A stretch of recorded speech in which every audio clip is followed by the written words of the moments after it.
Hey guys, and welcome back for another tutorial. We are knee deep in the series of stockings video. This is stocking number 3, and in this video we are going to be learning how to make the adorable little fishy stocking. How cute is this?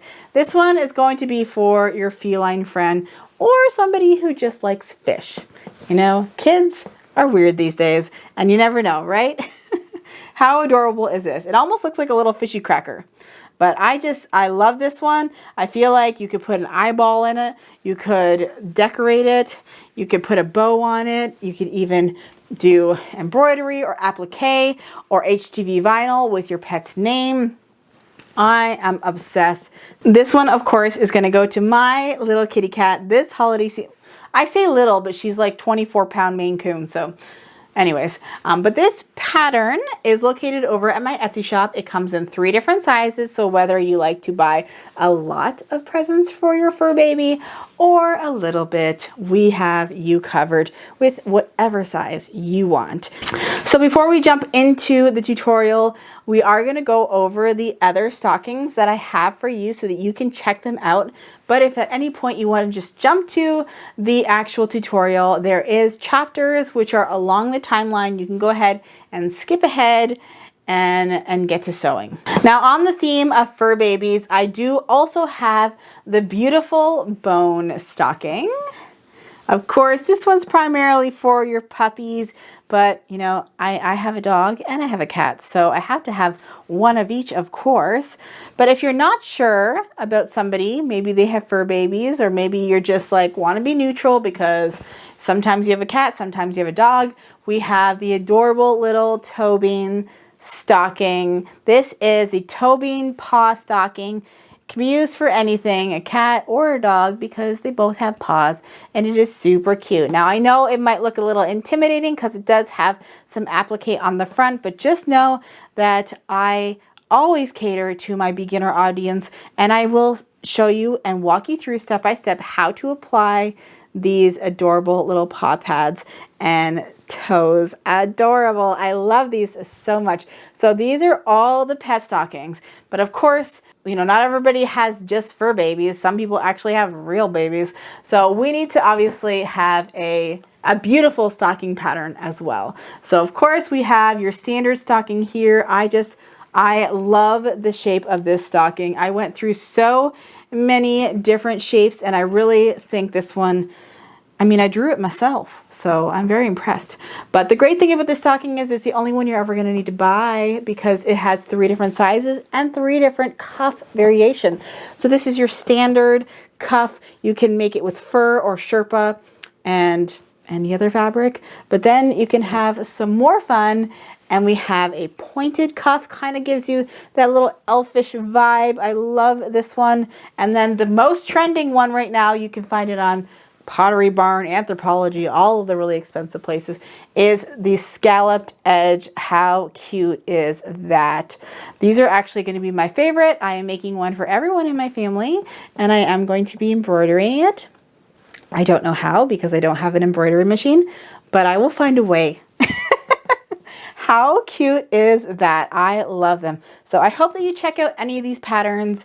Again, those ones do come in small, medium, and large, and there is a full photographic tutorial, instructions, everything you need will be in the pattern, and everything is at the Etsy shop, which is linked below. So check them out, and yeah, without further ado, let's get into the actual tutorial, which is the super cute fishy stocking. Okay, so we have all of our pieces cut out. So we have our hook loop piece, we have 2 lining pieces, and we have 2 exterior pieces. Now I am using a cotton for the lining. I don't typically use interfacing for the interior. But for the exterior, I was using this really nice kind of thin flannel, and it's a woven, and it's actually pretty floppy. So I went ahead and put some medium weight interfacing onto the back of this, just so it does give it some structure once it's fully assembled. If you are using a really thin fabric, you might want to use some interfacing, and sometimes depending on the fabric, I'll even put the interfacing onto the interior, and that will kind of hold up the exterior fabric. So just kind of use your own judgment whether or not you want to use any sort of interfacing. All of that information, of course, will be in the pattern for you, but this is a really simple, quick and easy project, and it doesn't require a lot of materials, as you can see. So we're just going to go ahead and start with our hook loop piece. So there's two ways that I like to make this.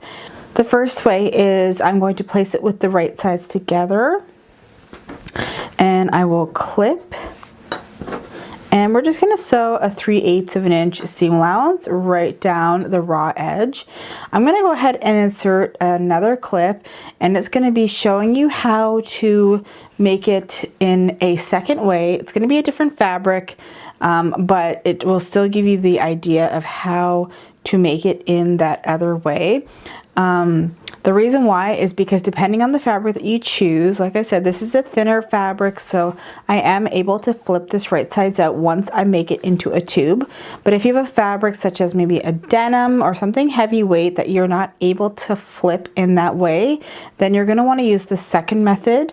Again, all the instructions are in the written tutorial also, so if you do buy the pattern, both steps will be shown for you in the pattern. So we're going to go ahead and we're going to sew that 3/8 of an inch seam allowance. Okay, so begin by back tacking at the start and then sewing all the way down.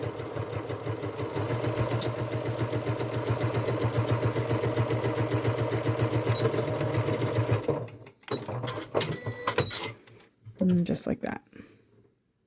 Okay, so I like to use this little hook loop turning type tool. It has a hook on one end, and it's sort of like the you know, the hook and loop rugs that we used to make when we were kids. They still sell them, but it just has one of those little hooks right on the end. So I'm just slipping it down inside of the tube, and then I can hook onto the edge,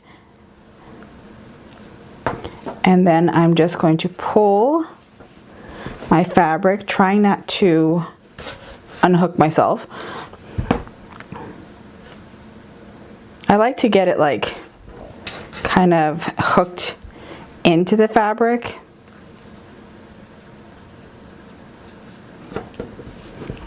Especially at the end of this little tube. It doesn't matter if you're not able to do it this way, then the second method will work just fine as well. Once you get it started, you should be good. It's just getting it started. All right, there we go. Now we can pull it all the way out. I have my little bone folder that I will stick on the inside to kind of press out that seam. And if you want to press that using an iron, you can do that. But I think that's okay. If you wanted to do top stitching along both sides, you can do that as well. But that is my loop right there. So I'm going to go ahead, insert the clip for the second method, and then I'll meet you back here to insert it into our stocking. Okay, so here is the second piece. I am using cotton fabric, but like I said, if you have a thicker fabric, this method is probably going to work better for you. And you might not be able to press it depending on your fabric as well. Let's say you decided to use fleece fabric. That's not really pressable. So keep your clips on hand. But what I'm going to do is I'm going to fold it in half with the wrong sides together, and we're going to press it. Don't burn yourself. And then we're going to open it up. Now we have a memory crease right down the center, and we're just going to fold in the sides. And that fold is going to meet that memory crease that we have there. And then I'm going to flip it around, do the same thing.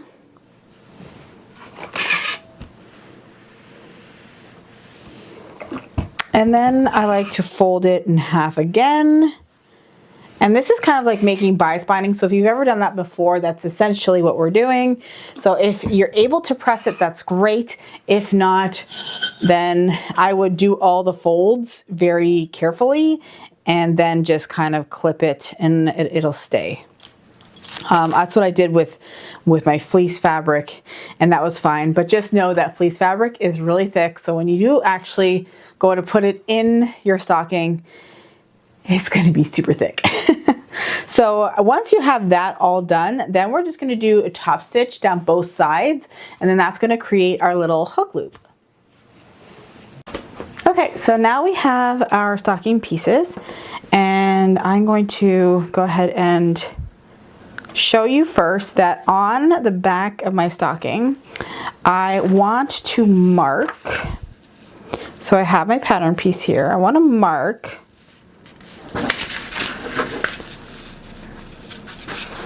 and take this second piece out. These two little notches right there.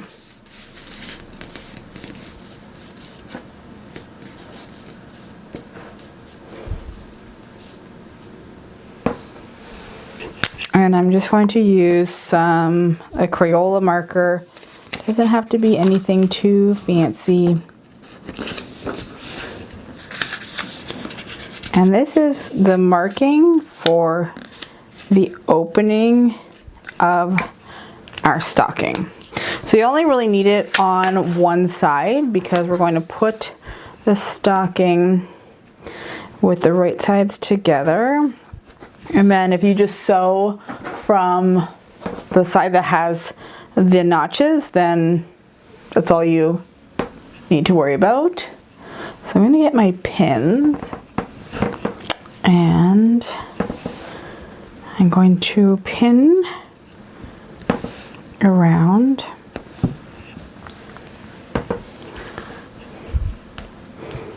Now you may have noticed that my pattern piece actually looks a little bit bigger than the template.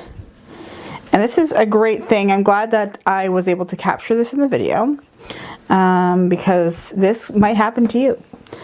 But because I put the interfacing on and I was ironing it, it tended to warp my fabric. And because I have this woven fabric, you know, that's the behavior of woven fabric, is sometimes it just kind of does whatever it wants to do. So I'm just going to go ahead and put this back on, and we're just going to cut off the excess. Isn't that funny how that happens? And it's only because I was ironing it and basically just kind of pushing at the fabric and allowing it to stretch. So it's not going to happen in all areas, just depended on how I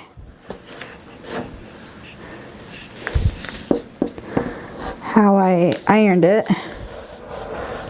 but it did it substantially.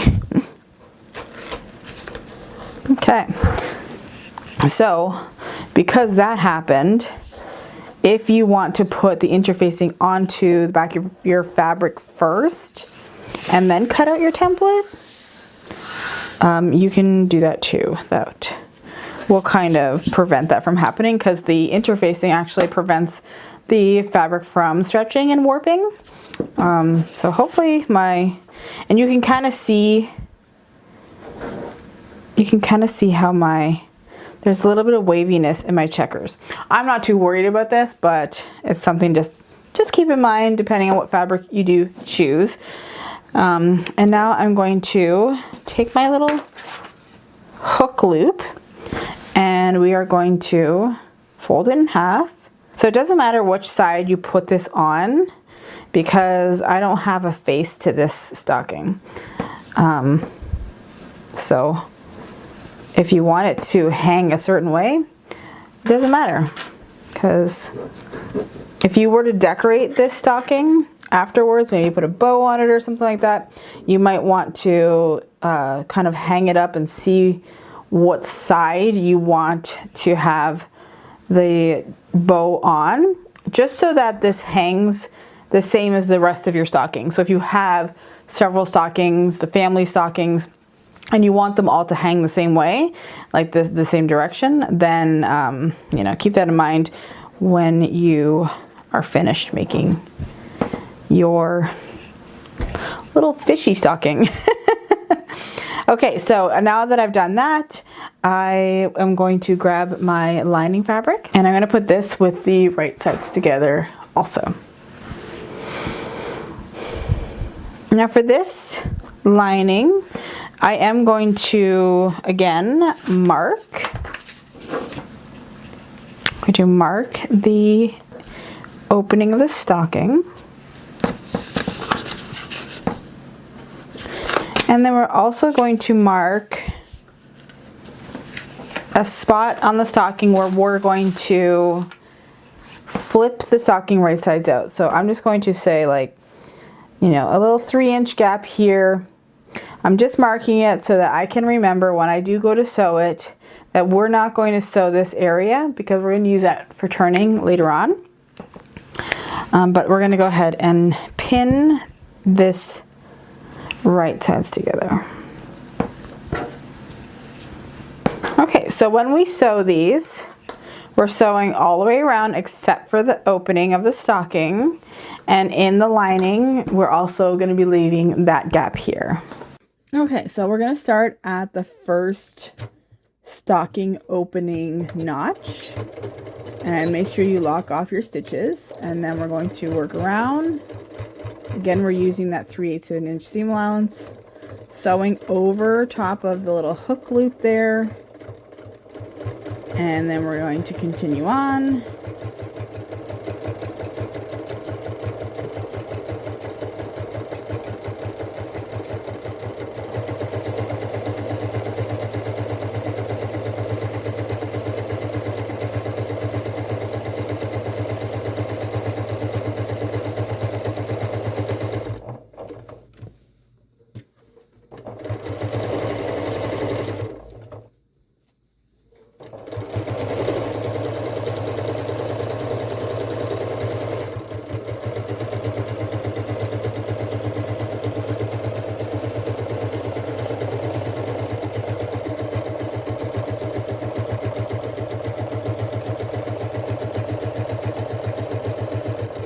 And then we're going to again stop at that last notch, back stitching also. So there we go. Now we're going to repeat that with the lining, but we're also going to leave the extra hole that we're going to use for turning. Now we are going to use a 3/8 of an inch seam allowance, but if you wanted to do a little bit of a bigger seam allowance, just so that the lining fits in nicely, then sometimes I will, oh, I'm going to stop there.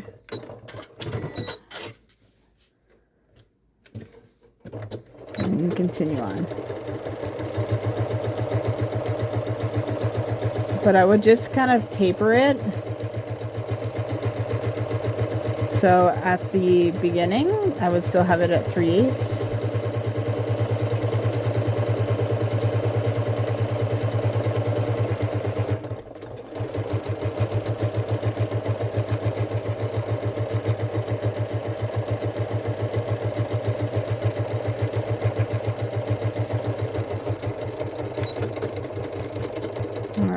Just like that. Okay, so now we have everything sewn up, so I can remove my pins. And now we're just going to cut down seam allowances in certain areas. And I like to use my pinking shears for that. But if you don't have pinking shears, it's okay. Pinking shears are just a type of scissor that have zigzags, so if you've never seen these before, I have them listed in my Amazon storefront. You can check them out. And they're great for woven fabrics such as this to prevent fraying. This is, as you can see here, we are fraying quite a lot at the hook loop area. But what we're going to do here, because we have a lot of curves, we want to reduce the bulk and sort of relax the fabric to allow it to take the shape of the fish. So such as the inside, a lot of times these inside curves, they don't want to relax. And even if you try to iron them, it's not going to work. So if you can just cut little triangles with your scissors into the inside curve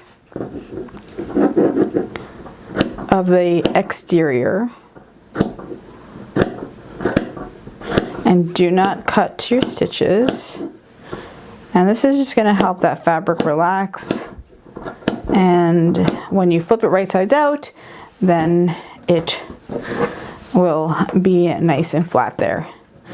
And then you can take your pinking shears and you can cut down the seam allowance of the curves of the fins. I wouldn't cut down the seam allowance for the hook loop, just because we don't want that to get ripped out of the seam one day. Especially if this becomes a well-loved project. So I'm just cutting. It doesn't have to be perfect, and it also does not have to be beautiful. Just do not cut the stitches. And then we'll repeat that with the exterior fabric as well. Because this is a cotton fabric, cotton is woven, likes to fray. Now, can you use regular scissors? Yes. Will your project fall apart? Maybe. I wouldn't be too worried. Maybe. Probably not. I mean, the expert sewist will say yes, but no one's pinking your garments and your garments aren't falling apart, so I don't know. Now, this is the interior, as you can see. When this gets inserted into the exterior stocking, it's still technically going to be inside out. So do you need to cut this curve out? No, not really, because it's already going to be inside out when it lives inside of the exterior fish. So I wouldn't be too worried about that. But the seam allowance will kind of interfere with each other. So cutting it down is a great idea, but not 100% necessary.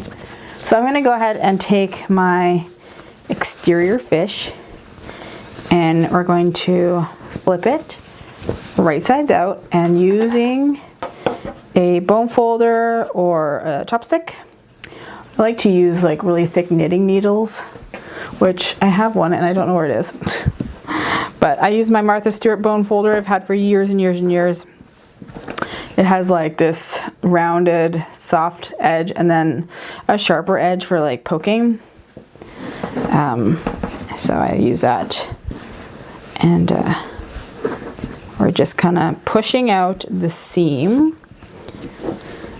And now you can see how nice that inside curve is, and that's because we cut little triangles into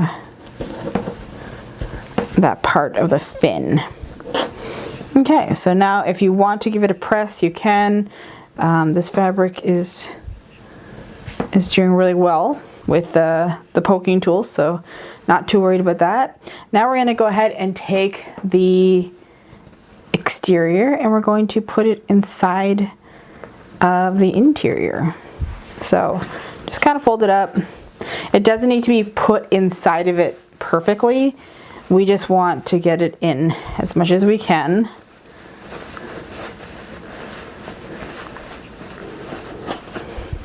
And then we want to put that tie, tuck that tie in there. And we'll open it up, opening up the exterior. And now you'll see how it kind of will naturally line up with the lining. And then I will follow the shape of the stocking, lining up the interior and exterior stocking. When we get to those side seams, we're just going to kind of bring those two seams kind of together. They're not going to look beautifully, like they won't nest beautifully, but just kind of stick them together and pin it. Okay. Just like that. All right, so as you can see, the stocking is not perfectly inside. That is okay. We just want to be able to sew the opening of our stocking. Okay, so I am gonna go ahead and sew it this way. If you have a sewing machine that has a free arm, feel free to take that off, and it might be easier to kind of slip it into the opening of your stocking. As you can see, my machine doesn't have that. I have a Janome MC 6700P. It's more of a heavier duty machine, so it doesn't have a free arm, but majority of you will probably have that, and it might be easier for you to sew that way. So just be careful if you are using pins, you don't prick yourself, and where you're going to use a 3/8 of an inch seam allowance. When you get to the side seam,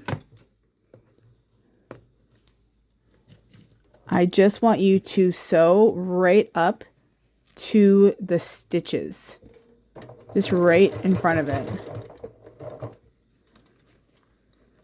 These needles or pins are ridiculous, but they're so cute. Okay.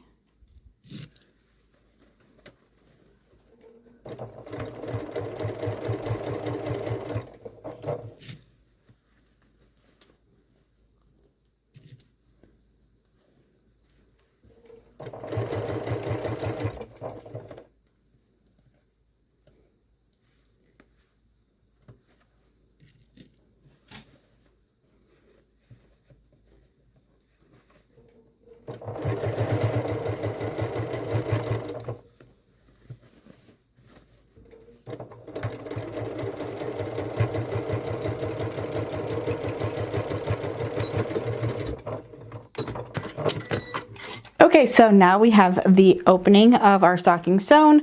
We're going to go ahead and grab the exterior stocking through the hole that we left in the lining and carefully pull it out all the way.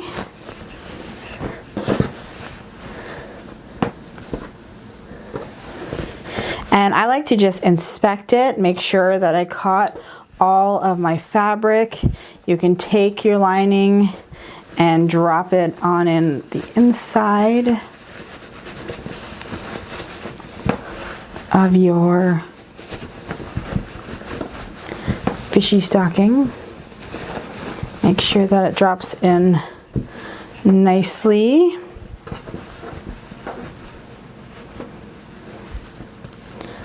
And I really like this method. It kind of can't even really see the lining. And once you fill it with things, then the contents will hold the lining down. If you do feel the need to do a top stitch along the top, you are welcome to do that. It's just a little bit trickier right at the corners here, so I don't. But like I said, feel free to do that if you wish. And how cute is that? So now, now that we are basically done, I'm just going to pull the lining back out. And I'm just going to sew up that hole now that I know that my stocking is beautiful. You want to make sure that your stocking is nice before you close up this hole, just because if it's not, then you can easily flip it right back out and then correct your mistakes. Believe me, I've done that many times. So I just go ahead, turn those raw edges in, and then I'm just going to do a quick top stitch right there. Now if you don't want to do a top stitch, you can do a hand stitch, but like I always say, no one's going to see it. It's going to be on the inside, and I'm not going to tell anyone. And now we are totally done. And if you want to decorate this little guy, I've seen some people put an eyeball on it. I've seen people put a cute little bow right here. You know, have some fun. You can embroider this with your kitty cat's name. And if you don't have a cat and you know somebody who's obsessed with fish or fishy crackers or something, then they might like this stocking too. How cute is that? Okay, and we're done. Wasn't that so easy? This is such a quick and easy pattern. It takes like no time at all. I mean, there's literally like 4 pieces to this, and then, but I hope that you have fun and kind of decorate it and make it your own. And if you do, I would love to see photos, maybe even with your little feline friend. So please, you know, hit me up over on Instagram or TikTok, or you can leave a photo and review over at the pattern if you do choose to purchase it. And yeah, so thank you so much for watching. I hope you enjoyed. If you're new to the channel, don't forget to subscribe, comment down below if you have any questions. And yeah, I will see you in the last video of the stocking series. Actually, it might not be the last one. We're going to say it's the last one, but it probably isn't because there's so much time left until Christmas. But anyways, thanks so much for watching, and I'll see you guys in my next tutorial. Bye, guys.